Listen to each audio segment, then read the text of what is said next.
This is ASUS ROG Phone 9, and today I'll show how you can enter the recovery mode on this device.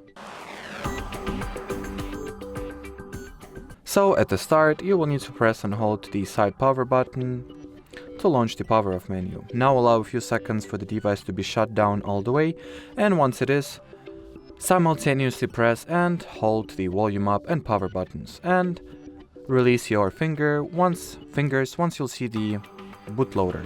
Here it is. Now use the volume rocker to scroll through different options in the bootloader, select recovery mode and press power button.